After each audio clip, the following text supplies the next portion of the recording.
지금 제가 오랜만에 왔는데 여기 또 지금 현재 좀 비었네요. 보니까 보세요. 이 거리만 해도 임대가 얼마나 많습니까? 공실이. 이런 분들도 봤어요. 식당을 운영을 하는데 네. 4시 5시에 클로징을 하고 저녁에는 술집으로 또는 다른 잘 되는 음식점을 가서 아르바이트를 하는, 경기가 좋아지면 좋아지겠지라는 생각을 다들 하잖아요. 아닙니다. 운영을 할수록 적자라는 그림들이 요즘 정말 많이 보여요. 네, 맞아요. 조금 적자 시작될 때 빨리 터는 게 낫나요? 아니면 일단 끌고 가보는 게 낫나요?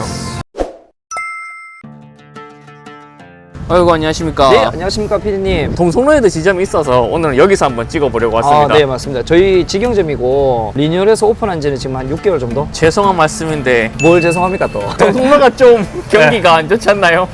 뭐 제가 또 거짓말을 못하기 때문에 네. 예, 좋다고 얘기할 수는 없어요. 사실 좀 역대급으로 지금 힘든 시기를 지금 지나고 있는 거는 맞습니다. 좀 현황 업데이트를 좀 해주신다면 추석 지나고 나서 좀 동성로 경기가 괜찮은 것 같나요?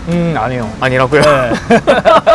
제가 매일은 아니지만 네. 자주 와보거든요. 사람들이 이제 이동하는 경로라든지 이렇게 뭐 수요라든지 이런 걸 항상 저도 보고 움직여야 되니까 평소에는 좀 많이 조용했습니다. 근데 솔직히 자영업자분들은 늘 올해가 최악이다 이렇게 이런 네. 말을 하시는데 네. 올해는 정말 역대급입니까? 뭐 이런 말 드리기 조금 그렇지만 네. 정말 곱하기 10,000배 역대급이에요. 단순히 매출로만 말할 수는 없는데 이런 사이클도 있고 네. 다른 프랜차이즈 대표님들 현재 상황도 봤을 때는 전체적으로 지금 상황이 비슷합니다. 그럼 지금 이렇게 나와 있는데 월세는 비슷하다는 가정하에 비슷한 지역의 매물들이 많이 나왔을 때 좀 네. 우선적으로 봐야 될 게 있을까요? 사람들의 유입 여부 이런 것들을 봐야 되고, 두 번째는 그 건물이 이제 최신에 지어졌는지, 그리고 건물의 보증금 월세 비례했을 시에 이제 상권이 형성되어 있는 곳으로 먼저 보되, 이 여러 가지 요건을 다 충족할 수는 없어요. 가장 우선적으로 봐야 되는 거는 내 브랜드를 찾을 수 있는 요지에 들어가는 게 가장 중요하죠. 여기 매장 지금 1층이잖아요. 당연히 1층이 무조건 좋지만은 정말 월세 차이가 많이 나거나 내 아이템이 특별하다면 2층, 3층 가도 될까요? 정말 좋은 질문인데, 요즘에 2층에도 잘 되는 가게들 많아요. 찾아올 수 있는 여건을 만든 거예요. 월세 1,000만 원을 주고 1층에 가는 것보다 월세 300만 원을 주고 2층에 가게 되면 차이가 생기잖아요. 네. 그 700만 원으로 손님들한테 이벤트와 서비스, 단골층을 형성하게끔 노력을 그 자본으로 하겠죠. 그 손님이 유입되면 한 번 온 손님은 1층, 2층 그런 거 상관 안 합니다. 대부분 1층을 선호하는 이유가 지나가다가 들어가기 편하니까. 확률 때문에 1층을 선호하는 건데, 뭐 홍보에 자신 있고 브랜드에 대한 자신 있고 내 음식에 대한 자신 있고 서비스 자신 있으면 2층 충분하죠. 외곽 상권도 충분해요. 근데 다만 조심해야 될 거 하나 있습니다. 네. 경사가 가파른 옛날 건물들이 있어요. 그런데 3층, 4층 차리면 절대 안 옵니다. 들어가는 길이 넓고, 그리고 들어가면서도 구경할 것들도 많고, 그리고 또 엘리베이터가 있고 하면 괜찮습니다. 부동산에 대해서 좀 얘기하고 있는데 네. 실제로 한번 같이 돌아보면서 좀 얘기 한번 해보시죠. 예. 제 얼굴 잘 나오나요? 네. 맨날 이상하게 찍으셔가지고. 과연 카메라가 이상한 걸까요? 네, 그래요? 그렇게 얘기하시면 됩니까? 우리 편 맞아요? 지금 요 시내 분위기가 많이 좀 바뀌었습니다, 사실. 최근에 시내 중심부도 대구백화점이 폐업하고 난 이후로 중심부도 그렇지만 이쪽 상권도 지금 더 많이 좀 빠지기도 했습니다, 지금. 개인적으로 대구로 2016년도에 왔는데 그때만 해도 동성로 중파하면 진짜 빠글빠글했거든요. 만남의 장소였죠. 이 상권도 지금 계속 바뀌어요, 브랜드가. 그래서 나가면 바뀌면 다행인데, 네. 나가서 안 들어오는 게 문제죠, 지금은. 그쵸. 건물이 통으로 공시는 곳도 많아요. 아, 여기도 지금 임대가 붙어 있네요. 안타깝죠.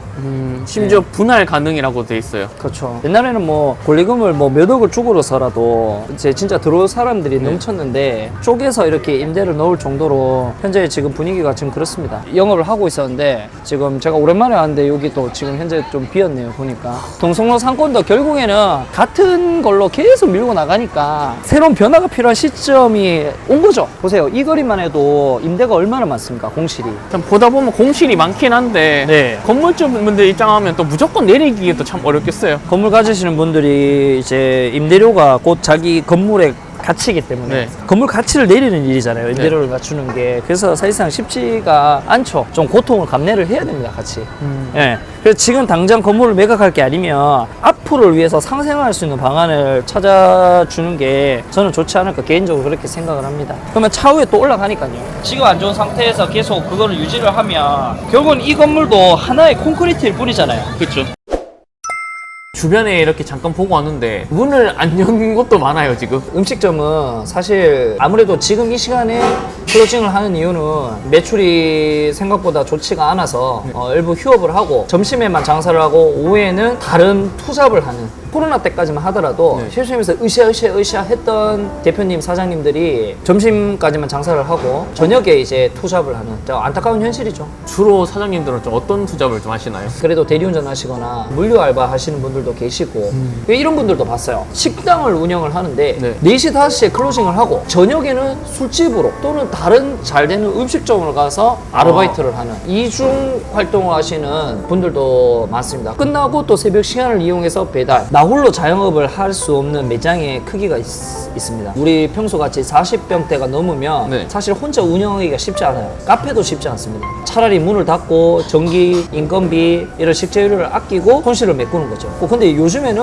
부업을 하는 그 업종도 경기가 많이 좋지 않은 업종들이 많아서 아침에 일을 하러 가는 그것조차도 그렇죠, 네. 그렇죠. 거기도 요즘에 경쟁이 치열하고 구직을 못하는. 부동산 이 거래 같은 건 좀 어떤 것 같으세요? 사실상 동성로 쪽에 부동산 거래는 거의 없다고 봐야 됩니다. 새롭게 들어오지 못하는 현재 상황입니다. 근데 다들 뭐 어렵다는 이야기들은 참 많이 할 수 있지만 네. 대표님 경험으로 봤을 때 이 네. 동성로 상권을 좀 살리려면 어떻게 해야 될 것 같으세요? 쉽지는 않겠지만은 이 상권을 형성하고 있는 상인회나 건물주분들이 협심해가지고 협의체를 만들어야 돼요. 월세를 조금 낮추든지 아니면 월세를 낮추기 힘들면 뭐 렌트프리를 좀 준다든지 그래서 일단은 입점을 시켜서 여러 업종을 입점시켜서 다른 일반 상권에 들어오지 않는 트렌디한 네. 업종들을 많이 유치를 하려는 그런 이제 홍보가 필요할 것 같아요. 석 달 동안 무료로 있다가 아니면 그 다음 달 석 달은 뭐 월 측정된 임대료의 뭐 50%뭐 이런 식으로 만약에 뭐 여러 가지 계약 조건이 있겠지만 비어 있는 것보다는 입점에 해 있어야지 사람들이 찾게 되지 않습니까? 그렇죠. 식당도 손님이 최고의 마케팅이니까. 그럼요. 사실상 상가가 비어 있으면 절대 살아날 수가 없습니다. 누군가는 비슷한 메뉴를 파는 묘식업이니까 안 되지라고 할 수도 있을 것 같은데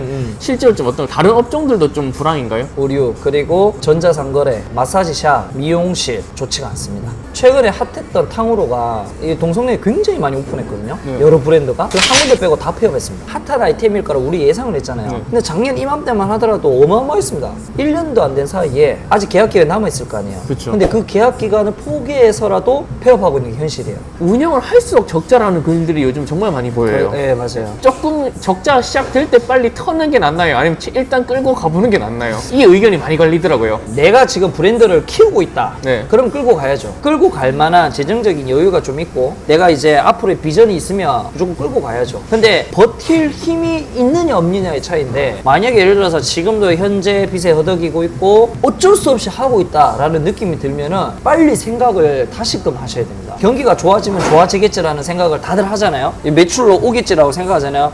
아닙니다. 경기가 좋지 않을 때 소비자는 어디로 편향이 되었냐면은 내가 가고자 하는 곳, 내가 소비하고자 하는 곳을 정립을 해놨을 거예요. 경기가 좋아지더라도 거기에 더 쓸 수밖에 없어요. 우리 턴까지 넘어오기까지 시간이 걸린다. 그렇죠. 그러기 위해서는 내가 노력을 해서 경쟁력을 키워야 되는데 어려울 때 더 청소 많이 하고 더 신메뉴 개발하면서 못했던 봤던 것들 제일 좋은 거는 유튜브, 인스타 그리고 네이버 광고, 음식에 대한 공부, 내 체력을 키운다든지 내가 하루에 6시간밖에 장사를 할 수밖에 없는 체력이었다면 12시간 할 수 있는 체력을 만들면은 인건비적인 부분이라든지 아무래도 내가 활력적인 부분이라든지 이런 부분에 대해서 경쟁력이 있어지잖아요. 그러면 체력을 키우는 운동도 나에 대한 투자잖아요. 선순환 구조를 만들어야 되는데 그게 아니라면은 접는 게 맞죠.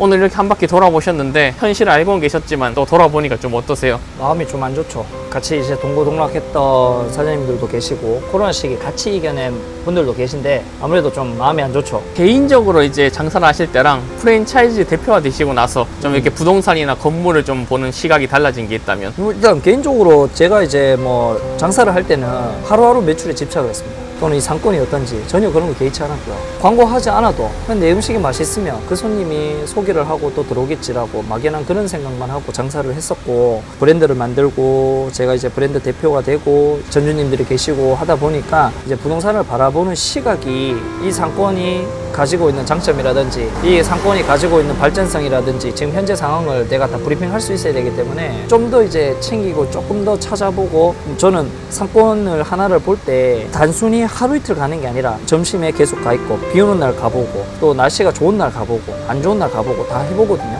평균치를 내는데 상권을 바라보는 이 시각이 다양화됐다고 해야 되나? 그렇게 된 것 같습니다. 마지막으로 이제 먼저 동성로에서 장사를 하고 계신 분으로서 동성로 상권에 들어오려고 생각하시는 예비 창업자분들에게 조언 한마디 해주신다면? 마음 단단히 먹고 오셔야 돼요. 예전에 이제 과거의 명성만 가지고 계시는 세대들이 분명히 있거든요. 동성로 상권하면 대구의 최고 상권이지. 거기서 이렇게 이겨내고 살아가려면 나만의 특색을 갖추고 준비 잘하고 오셔야 된다는 거. 자영업 하시는 분들, 뭐 예를 들어서 우리나라에 지금 500만이라고 하는데 500만이 다 잘 되면 좋겠죠. 500만 명 중에서 잘 되는 확률은 5%입니다. 5%. 운도 있어야 되겠지만 그 운을 하기 위해서는 먼저 노력과 투자와 열정이 먼저 있어야지 그 운도 잡을 수 있다는 거. 그 점을 꼭 명심하시기 바랍니다. 동성로도 살고 이제 우리 매장 매출도 좀 더 늘어야죠. 그렇죠. 그렇죠. 다음엔 좀 더 밝은 콘텐츠로 또 다시 만나 뵙겠습니다. 네, 다음 콘텐츠에는 PD님이 이거 요즘 유행하는 춤 연습해 오세요. 같이 이런 알겠습니다. 것도 준비하시고요. 알겠습니다. 네, 곧.